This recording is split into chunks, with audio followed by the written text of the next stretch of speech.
नमस्कार, मैं कमलेश कबीर आपका एक बार फिर स्वागत करता हूं इस नए एपिसोड। आज के इस एपिसोड में हम बात करेंगे पश्चिमी बंगाल की राजनीति की। पश्चिमी बंगाल की राजनीति में एक तरफा डंका बजा रखा है ममता बनर्जी ने।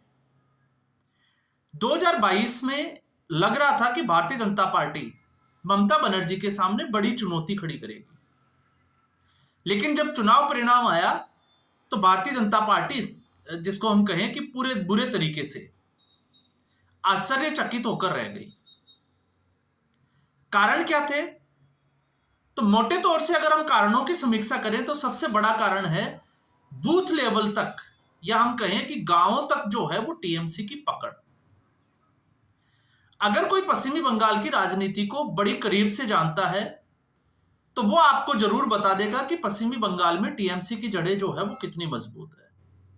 आज भी वहां पर किसी गांव में अगर कोई दो गुटों के बीच में, दो पक्षों के बीच में कोई तकरार हो जाती है तो मामला पुलिस में जाने के बजाय गांव की जो पंचायत है, या हम कहें कि टीएमसी के जो लोग हैं, वो बैठकर उस मुद्दे को सुलझाने का प्रयास करते हैं।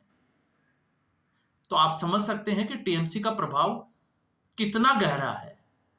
और फिर उसके बाद में जिस तरीके से टीएमसी का रवैया, आज जब हम बात करते हैं जैसे भारतीय जनता पार्टी, तो भारतीय जनता पार्टी के ऊपर सवाल खड़े होते हैं कि कई बार भारतीय जनता पार्टी अपने ही कार्यकर्ताओं को बचाने में असमर्थ नजर आती है, असफल हो जाती है। तो आप ममता बनर्जी से सीख सकते हैं किस तरीके से उन्होंने एक पुलिस के अधिकारी को अरेस्ट से बचा लिया और खुद जो है वो रोड के ऊपर धरने पर बैठ गई। संदेशखाली में क्या हुआ? सीबीआई के जो ऑफिसर्स थे उनको पीटा गया, बुरी तरीके से घायल कर दिया गया। लेकिन अब लगता है कि 2026 का जो चुनाव है वो ममता बनर्जी के लिए बड़ी चुनौती बनने वाला है। और बड़ी चुनौती क्यों बनने वाला है? क्योंकि अब तक जहां टीएमसी संगठित नजर आ रही थी, अब टीएमसी में जो है वो गुटबाजी साफ तौर से देखी जा सकती है। और ये गुटबाजी में अगर आप देखोगे तो ये मैं इसलिए कह रहा हूं क्योंकि सोमवार के दिन ममता बनर्जी की अपने सांसदों के साथ में एक वर्चुअल मीटिंग हुई, और उस वर्चुअल मीटिंग में ममता बनर्जी ने लोकसभा सांसदों को कड़ी फटकार लगाई। वो उनसे नाराज दिखाई दी। क्या कारण है मैं उस पर आऊंगा। लेकिन आपने देखा आरजीकर मेडिकल कॉलेज के समय जो घटना घटी थी, उसके बाद अभिषेक बनर्जी ने एक तरीके से ममता बनर्जी के खिलाफ मोर्चा खोल दिया था, और उसके बाद में ममता बनर्जी ने जो है वो कड़ा एक्शन भी लिया था। लेकिन अब जो है वो परिस्थितियां बदल रही है। ममता बनर्जी ने अब सुदीप चट्टोपाध्याय की जगह लोकसभा में समन्वय समिति जो है टीएमसी की, उसकी पूरी जो है, जिसको हम कहें कि पूरे तरीके से अभिषेक बनर्जी के हाथों में दे दिया है। तो अब अभिषेक बनर्जी जो है वो उसके समन्वयक रहेंगे। लेकिन इसके साथ में कल्याण बनर्जी ने इस्तीफा दे दिया, चीफ व्हिप जो पद था उनके पास में टीएमसी का, उससे। अब कल्याण बनर्जी कौन है? तो कल्याण बनर्जी ये हाईलाइट हुए सबसे ज्यादा जब जगदीप धनखड़ की मिमिक्री की। तो वो कल्याण बनर्जी थे जिन्होंने जगदीप धनखड़ की जो झुककर जो चलने वाली जो मिमिक्री की थी, और राहुल गांधी ने उसका फोटो शूट किया था। मैं उसी कल्याण बनर्जी की बात कर रहा हूं। लेकिन तब एक उपसभा, जिसको हम कहें कि उपराष्ट्रपति और राज्यसभा के सभापति का मजाक उड़ाया गया, मखौल उड़ाया गया।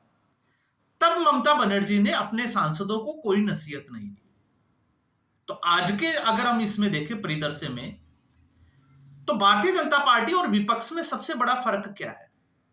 जब हम इसका आकलन करते हैं, समीक्षा करते हैं, तो फिर एक बात निकल कर आती है कि भारतीय जनता पार्टी आज भी जो है वो संगठित, और दूसरा हम कहें कि अनुशासित नजर आती है।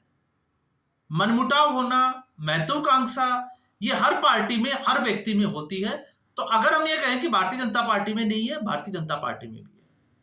आपने देखा किस तरीके से केशव प्रसाद मौर्य और योगी आदित्यनाथ के बीच में।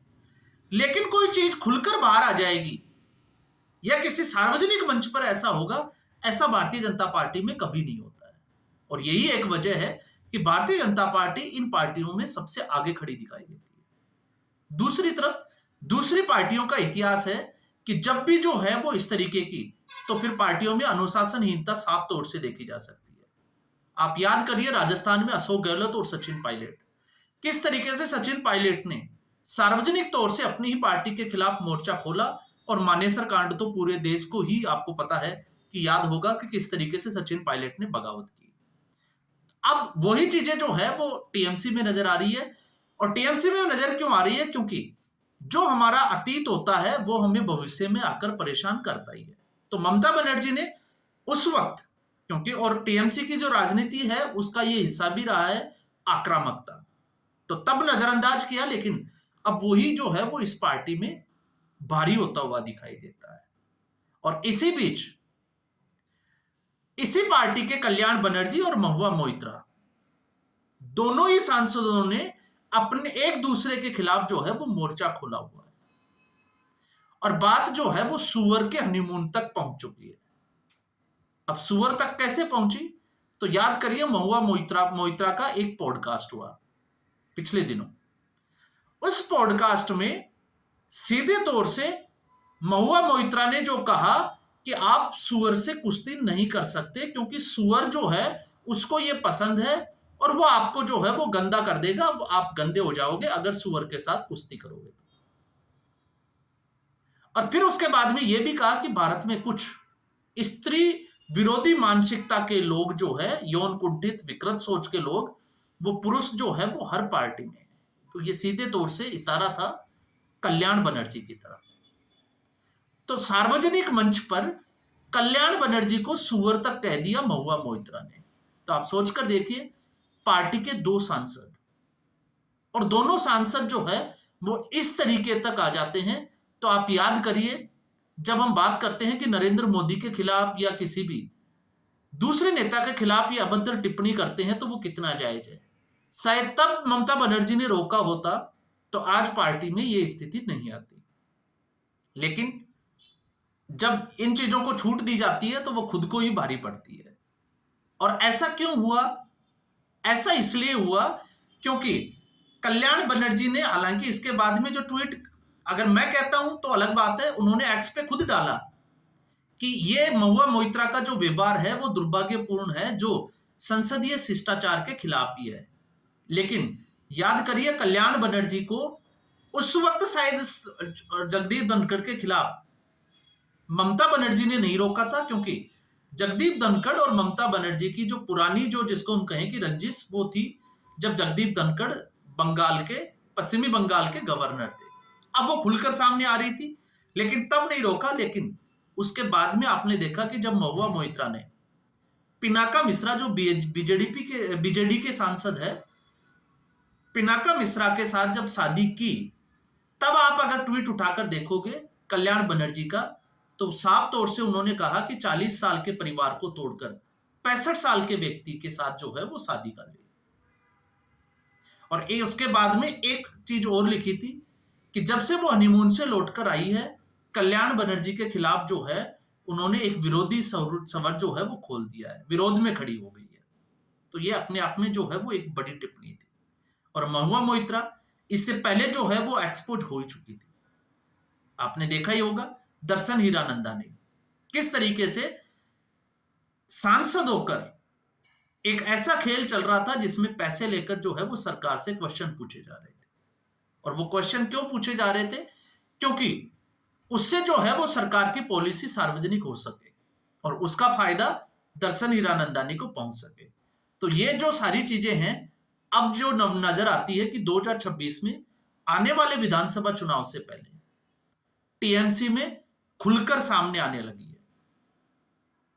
और यही नहीं, और भी जो है अगर आप देखोगे तो माननीय सांसदों की मानसिकता का भी पता चलता है। और हमने देखा है अलग अलग पार्टी के सांसदों की मानसिकता। तो इसमें कीर्ति आजाद, एक दूसरे सांसद जो टीएमसी के हैं, उनके साथ कल्याण बनर्जी की कुछ व्हाट्सएप चैटिंग जो है वो भी आपको पता होगा लीक हो गई थी, जिसको अमित मालवीय ने ट्वीट किया था।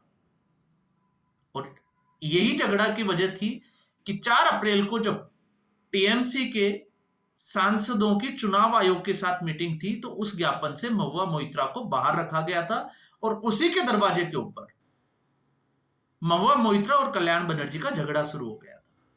तो कल्याण बनर्जी, आपने देखा अभी जेपीसी में क्या चल रहा था।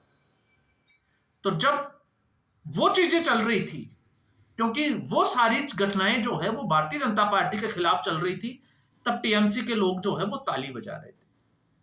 और अब जब इतनी छूट दी गई, तो उसका परिणाम ये हुआ कि आज पार्टी में जो है वो सांसद आपस में झगड़ रहे हैं और बात जो है वो सुअर और हनीमून तक पहुंच रही है। तब ममता बनर्जी को लग रहा है कि पार्टी में सब कुछ ठीक नहीं चल रहा, इसलिए जो है वो अपनी पार्टी के सांसदों को फटकार लगाएंगे। तो अब चुनौतियां एक नहीं है ममता बनर्जी के सामने जो है वो 2026 के विधानसभा चुनाव से। दूसरी पार्टियों की हम बात करें कि भारतीय जनता पार्टी से पहले एक बड़ी चुनौती होगी कि टीएमसी को गुटबाजी से कैसे बचाया जाए। तो आज के एपिसोड में बस इतना ही। उम्मीद करूंगा वीडियो एपिसोड आपको पसंद आया होगा। वीडियो को लाइक करें, शेयर करें, चैनल जरूर सब्सक्राइब करें। धन्यवाद।